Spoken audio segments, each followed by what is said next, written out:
Yeah, that would be my point. So we use the SWOT analysis to set up our visions, like looking for our strengths, weakness, opportunities, threats. That's correct to say? Very, very, very close to what I want to hear. Actually, if you answer that, for example, in the assessment, you will be okay. Okay. Because that is the starting point of defining the specific objectives, is the SWOT analysis. With the SWOT analysis, you get to realize the specific objectives. That's perfect. Before going there, though, what I want you to understand is that specific objectives are like stepping stones. You know what a stepping stone is? So you get across the river. So for you to get across the river, you need to use these stepping stones, and finally you will get there. It's the same. It's exactly the same with the specific objectives.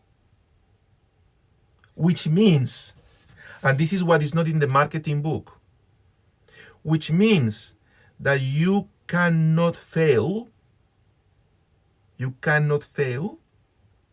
in any of the specific objectives that you have formulated. Because it's just like when you cross in a river. If you fail, you skip one of these specific stones that you have there, you will fall down in the water, into the water. Can you picture that? Absolutely. It's exactly like that. It's exactly like that. Are stepping stones for us to achieve the vision. If we fail one specific objective, we will not be achieving the vision. If we don't achieve the vision, somebody has to be fired. And that person will be a person of power within the company, guys. Because the person or the group of people that decide on the marketing vision and the business vision are people at the very top of the organization. So if the company doesn't make it, they are accountable for that. They are not responsible, though. They are not responsible for the company not making the vision, but they are accountable for it. Guys, in business, it's very important to understand the difference between accountability and responsibility. This is super critical in business. You need to understand the difference between accountability and responsibility. Anyone? But accountability is something that you can account, basically. That you have like a KPI and you keep on track to understand if you reach the right point. In responsibilities, who is the guy in charge in order to make things happen? That's it. That's it. So the responsible person is that guy who is in front of the task, who is managing the task, who knows how to manage people, resources, budgets, supplies, and so on in order to achieve that task. That is the responsible person. However, the accountable person is the person that, even though that person may not know how to manage, how to do the task specifically, at the ultimate level, that is the person that will go to jail. Listen up.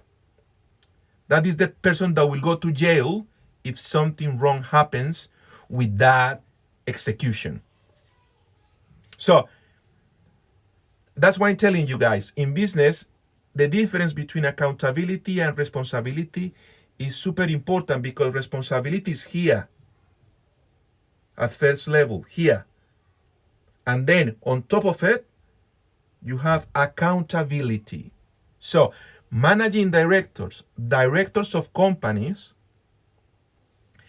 they are not responsible. They have managers doing the work.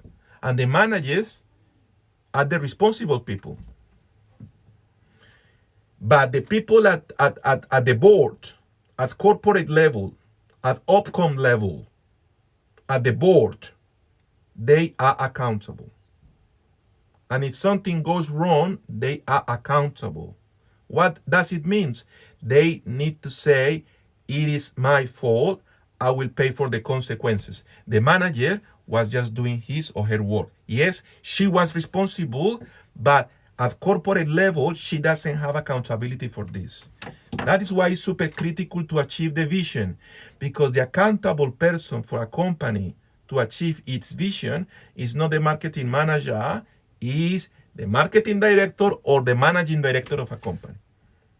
The most important thing for a company to achieve is its vision. Is that clear?